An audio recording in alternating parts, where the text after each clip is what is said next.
Hello, bienvenue dans un nouvel épisode de podcast de l'aventure Entreprendre et voyager. Si tu ne me connais pas, bienvenue sur cette chaîne. Je m'appelle Marion, je suis la créatrice du blog Aventure Entreprendre et voyager. Je suis libre géographiquement, digital nomade depuis fin 2018. Je t'aide à accéder à la liberté géographique, à devenir digital nomade, à créer et gérer ton business en ligne à travers mes différents contenus. Rendez-vous sur le blog entreprendreetvoyager.com et bien sûr, n'hésite pas à t'abonner à cette chaîne YouTube. Aujourd'hui, après un précédent épisode intitulé Trouver des clients à distance, je vais aller plus loin dans le fait concrètement d'avoir des clients 100% en télétravail. En effet, quelques abonnés ont voté pour ce sujet, donc j'y réponds.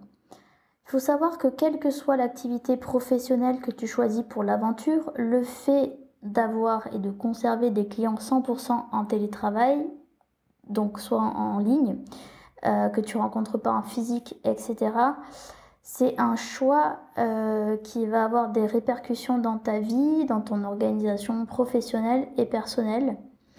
Et la liberté géographique elle dépend quand même aussi de clients qui te permettent de gagner de l'argent. Aujourd'hui, le 100% de télétravail, c'est un choix qu'il faut assumer pour tout client visé. Dès le départ de tes projets, de tes missions avec tes clients à distance, il va falloir poser un cadre de travail serein, des conditions. Ainsi, mon premier conseil est d'abord de bien se mettre d'accord sur un devis, un contrat le plus précis possible que chaque partie doit signer. Non seulement cela valide une crédibilité professionnelle, mais en plus cela te protège en cas de pépin, de changement.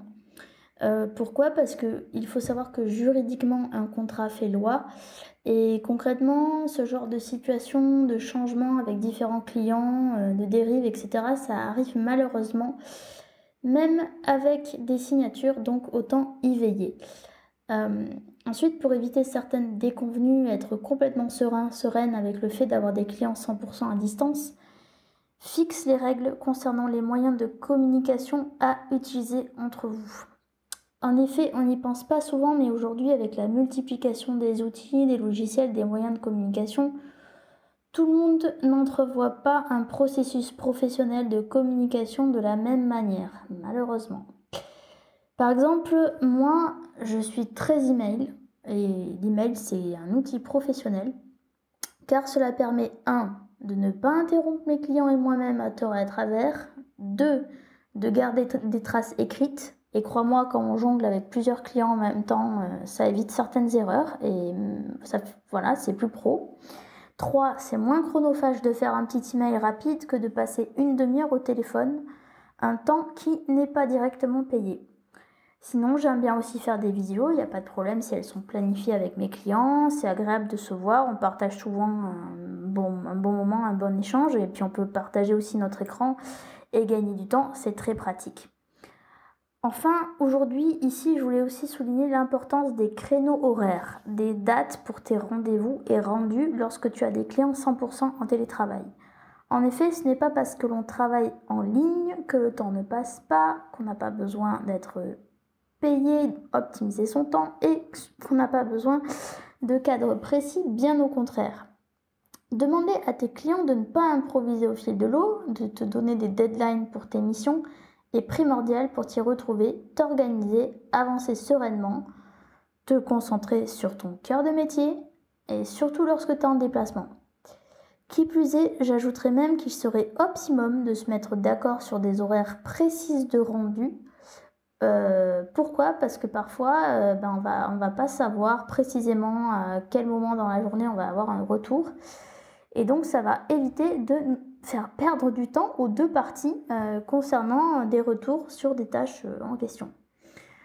Et c'est toutes ces petites choses, et j'aurais encore plein de choses à dire, mais c'est toutes ces petites choses accumulées qui, crois-moi, feront la différence dans une bonne gestion client 100% en télétravail, dans une gestion de confiance où les deux parties sont partenaires professionnels. Ça, c'est super important. C'est comme ça, moi, que je vois le 100% télétravail.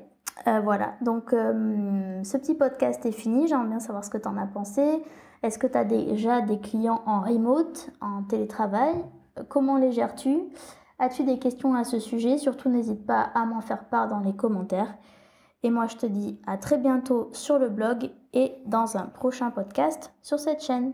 Ciao!